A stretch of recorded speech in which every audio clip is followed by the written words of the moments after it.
Hi there, Lindsay here, the Frugal Crafter. I am so excited to share this project because it was fun to paint and I really loved how it came out. And this is a lesson up in Critique Club right now. It is a real-time 8-part lesson. It takes about 2.5 hours to paint, and you do receive a pattern for this, which you can see I am transferring right now onto my Arches watercolor paper.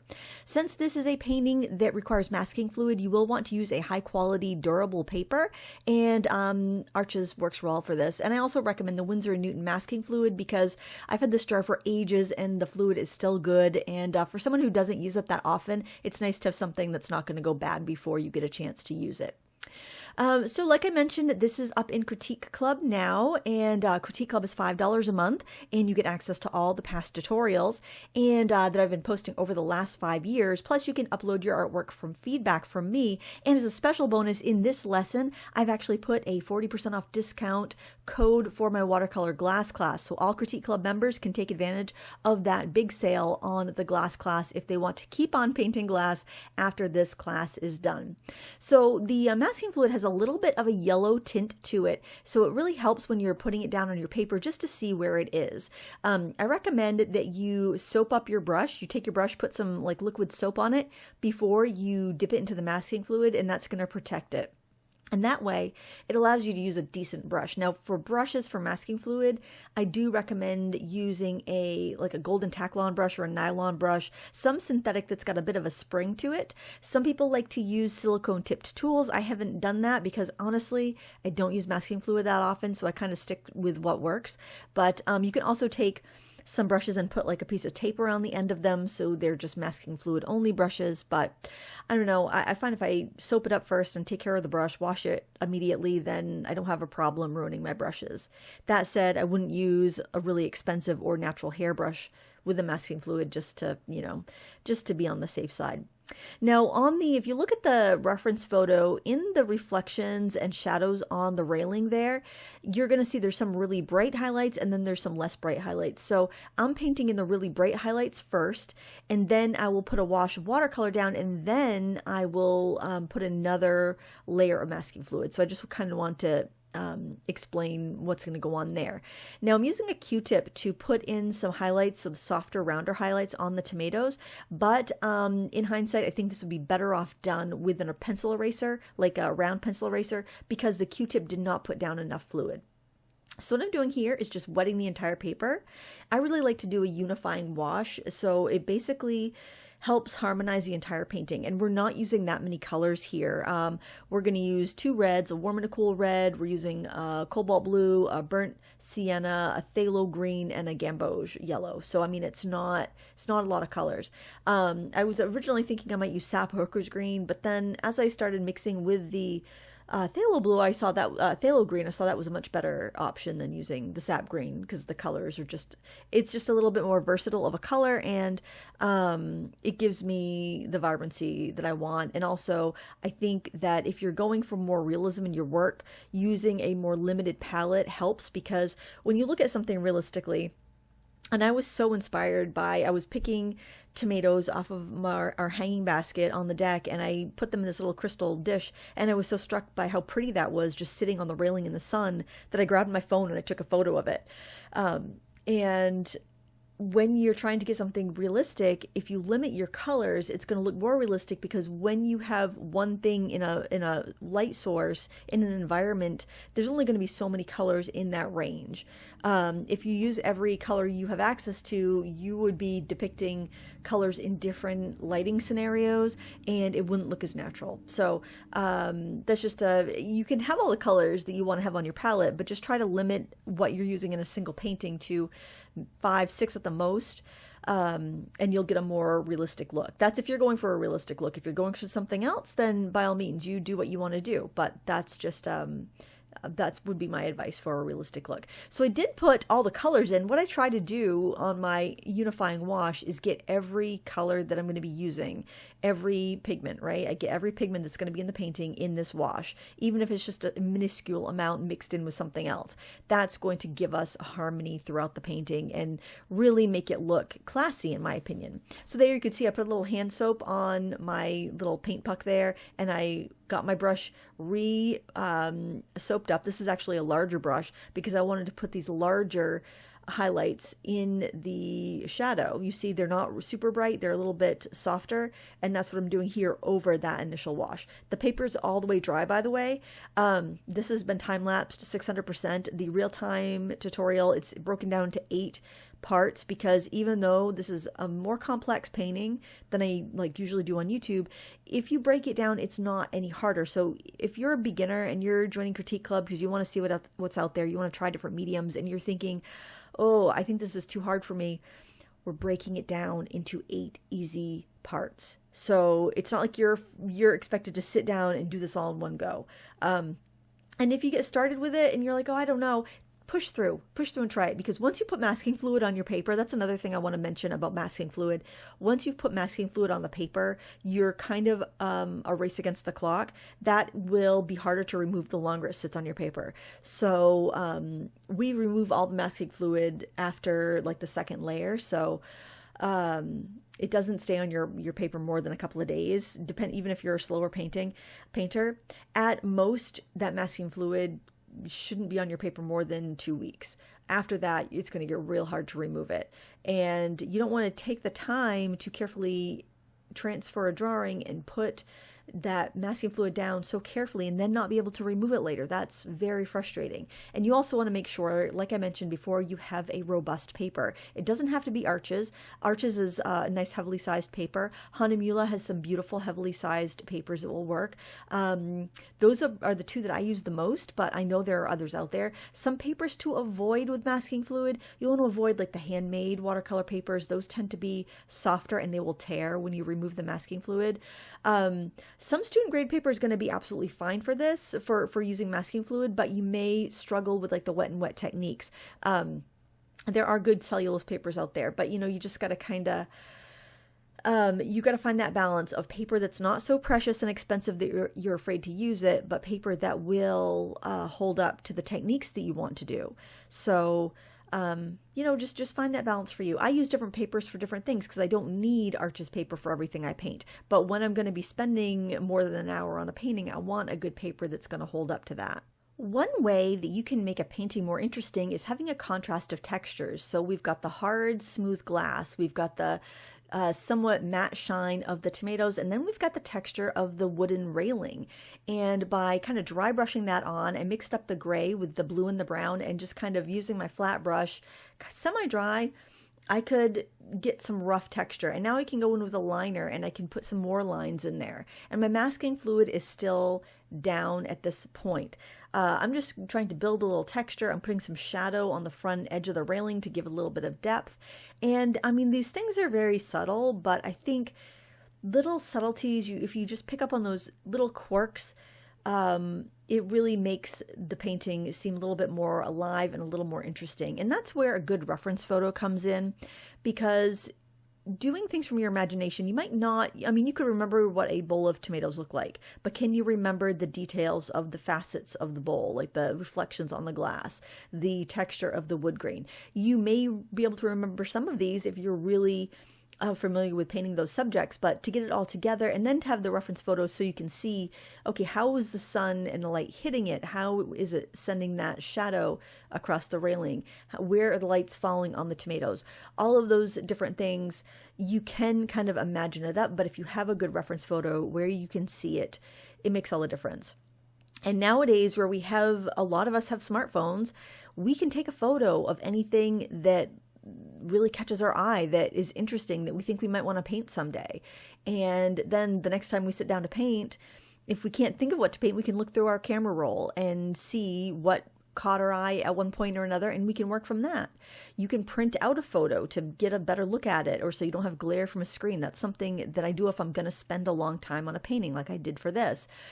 Just, having that inspiration right there in your pocket, literally, is wonderful. It's wonderful. You go on a walk with your dog, you see a cute mushroom, take a picture of it. You see a butterfly, take a picture of it.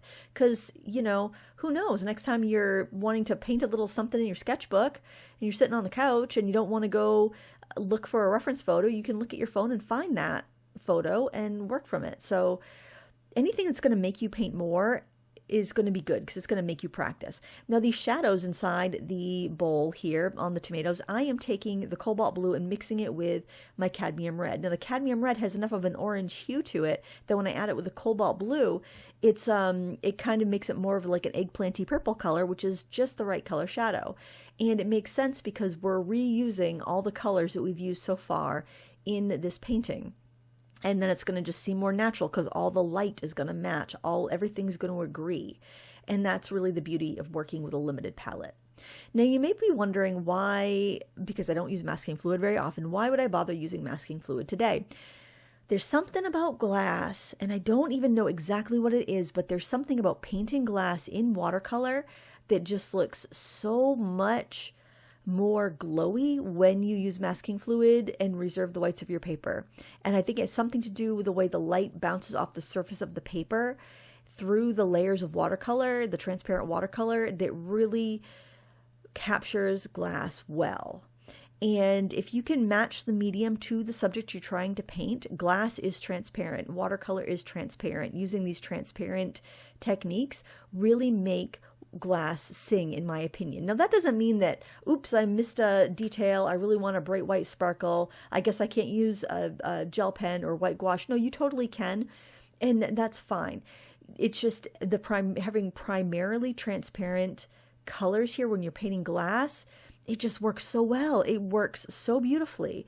And there is a challenge and a skill to it. And I mean, I'm sure there are watercolor painters out there that would be, well, I would reserve my whites just naturally and just paint around everything. But I find that when you have to paint around that many little slivers, it gets really awkward looking. Now, this is a rubber cement pickup, and it's also the same material that you can buy to clean your bench grinders and stuff if you're a woodworker.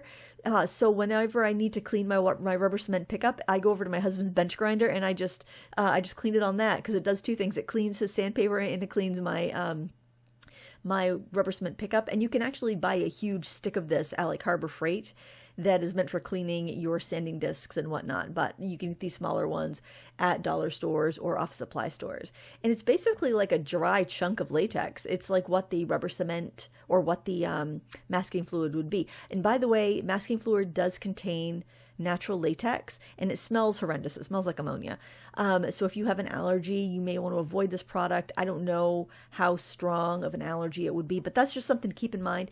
They may have masking fluid that is made out of other things.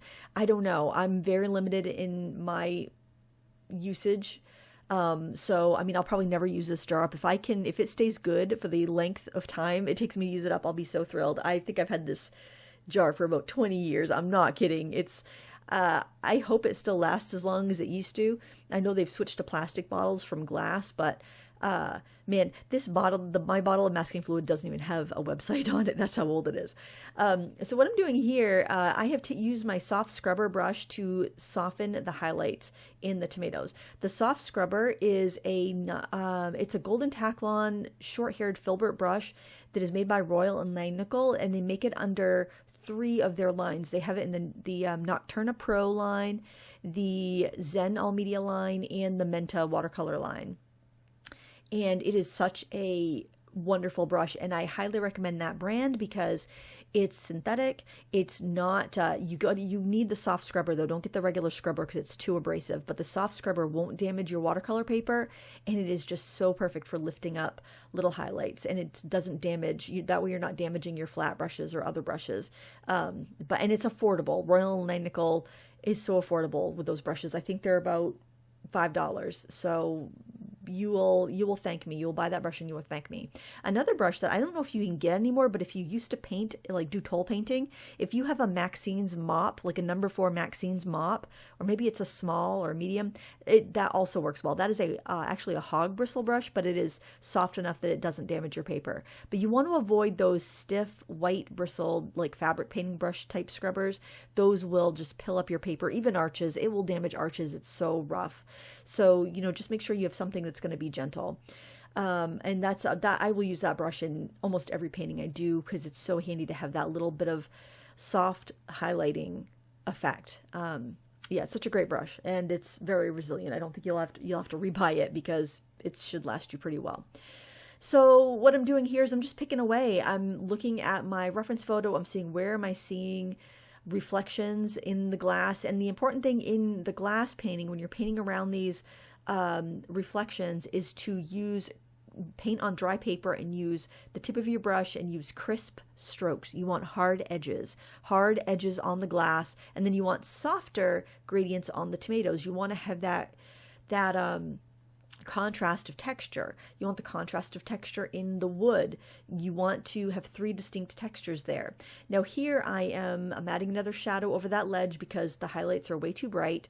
I am kind of gingerly working around here. I noticed some blue in the reflections from the glass, so I'm adding that cobalt blue, very, very watered down, very soft. I'm seeing little prisms in some of the highlights, so I'm adding like little rainbow colors in some of the highlights. I am pushing that because I like that look. I think it's really pretty. And so instead of just the one little spot that I saw the prism, I'm adding it a few different places. And yeah, I mean, it's kind of a slow process, but when I look back at the footage and saw that the entire thing took me 2.5 hours, I thought, that's not bad for, in my opinion, for that level of detail in this 9x12 painting. 2.5 hours, I think, is all right. Now, of course, you could spend 40 hours on a painting and get it to look like a photo. If you want to do that, more power to you. I have no desire to do that. I have a photo, so I don't need to paint it like a photo. And when you're painting it, kind of, you can embellish a bit. Like I'm adding more little rainbows in my reflections. I can make my glass sparklier. I can make my tomatoes more matte. I can alter these different things. Now, I decided that I didn't have enough contrast between the background and the tomatoes, so I am going to add more darks in the background. To do this, I don't want to just obliterate everything I've already put there, so I'm going to wet the background only. I'm going to carefully wet around the bowl of tomatoes, and I'm going to dab in a really, really dark green that is made by mixing the phthalo green and the quinacridone red, which I used for my cooler red. And the reason I'm using the quinacridone versus the cadmium red deep is because cadmium reds are a bit opaque and quinacridone reds are very transparent, and I want to be able to see that layer behind that, and I don't want it to get muddy at all. So when you want to avoid mud, you really want to go for your most transparent colors. Now you could use, I'm trying to think what would be a really transparent warm red. Maybe quinacridone coral, but I wanted that bit of a matteness to it because the tomatoes have that bit of a semi-matte look to them. So that's why I went with a cadmium red deep. There's so many ways to paint this. There's so many colors you can choose. Just pick a few and stick to them. That's my big advice. I like cadmium colors. I know a lot of artists avoid cadmiums and cobalts in their studio. That's fine. Don't use cobalt blue, use ultramarine blue. That's totally fine. Don't use cadmium red, use a quinacridone coral or pyrrole scarlet, something else. You could even use like the Winsor Newton cadmium free colors, which honestly, for me, I think that's a marketing ploy because they charge as much as cadmium colors and they're not, and they don't say what the pigments are. I think it's a marketing ploy. But anyway, I'm taking some of that really dark green, which is almost a black, and I'm adding that into my darkest shadows and reflections in the glass. I'm actually pushing my shadows and reflections in the glass a little bit darker because I want that crisp sparkle. And that's something you can do as a painter. You don't have to follow the photo slavishly. You can make some artistic license choices to, gild the lily a bit if you want to. It's, get it to look the way you want it to look, right? We all have our own sense of aesthetics. Now, when I turned this painting around, the main reason was because I can rest my hand on my mat if I turn it around. Before, I kept wanting to lay my hand in the wet background. You can always just take a break here and let that background dry before you go on to add those shadows onto the tomatoes. I just basically, with a large painting, it's larger than the sketchbook page, I tend to move around onto the dry pieces of the paper, parts of the paper, while other parts are drying. That's kind of how I operate when I'm painting, but there's nothing wrong with just taking a break if you feel overwhelmed or if it feels too daunting, and then coming back. I did break up the Critique Club lesson into 8 parts, so it gives you natural breaks in the process. But if one of those, like the longest lesson I think in that is like 23 minutes, maybe 25 minutes. If that's too long, if you're like, I think I need a break, take the break. make it work for you. I don't think anything is more complicated to paint than anything else, or anything is harder to paint than anything else, but things will take longer. Some things take longer. And if you break it down into simple steps, you can do it. You can do it. How good would you feel to be new to watercolor and then paint this? I think you'd feel pretty good, and you will learn so much. There's a lot of techniques in this one. And the thing that I really like about Critique Club, and the reason, I don't want this to be a big ad for Critique Club, but I don't think I talk about it that much. The reason I wanted to put Critique Club out was, for one, to keep me accountable and to keep me sketching in my sketchbook a lot, and to keep me learning and growing, and to share the things that I am learning and I am pushing myself with you guys, and to also be able to offer more advanced content that YouTube buries. YouTube does not like long tutorials. YouTube likes shorter viral videos, shorter entertainment videos do well on YouTube, where education gets kind of pushed aside. And I wanted a space where I can share patterns, I can share reference photos, I can break things up into smaller chunks. I've tried breaking up videos on YouTube and they just get buried, they get lost, and then my channel gets dinged because each subsequent lesson would have fewer viewers. So being able to have all this housed in one area where I can keep everything together and I'm not dependent on an algorithm was very useful. And I also think it's a better way to learn, because you can upload your work for me to say, oh, what's this? If you're like, why isn't this working for me? And I can say, oh, I think you use this color instead of that color, and that's why that mix isn't working. Or, I can offer that where you can't upload your work on YouTube. To ask me a question, it doesn't support that. So if that's something you're interested in, it's $5 a month. It's you can cancel anytime, and you have access to all the past tutorials. Now next January, this will be in the archive for 2024. So, if you don't like a subscription, you can buy the year next year if you want to. So there's options. I just want to meet you where you're at, basically. And I hope you find it helpful. I think it's a great value. I think all that content for $5 a month is good. I hope you do too. But it's there if you want it. If not, if you're happy with the time lapses, then hey, they're going to be free here on YouTube. And I have been posting more real-time stuff on YouTube as well, just to kind of test it, to see if there is interest for that. Because I don't want to keep people out that want to learn. But then again, there's only one of me, so I can only respond to so many paintings and whatnot. So it does kind of, I guess, keep it manageable for me. So I did decide I want to add a little bit extra in there. So I am doing a little bit of white pen, a little bit of colored pencil. You don't have to do that. I think it was absolutely pretty before too, but I think I was procrastinating being done because I was having so much fun painting this. But I also want to show those techniques because I know there may be some times where you're like, oh shoot, I flubbed that, I need to fix it. And then you'll know how, right?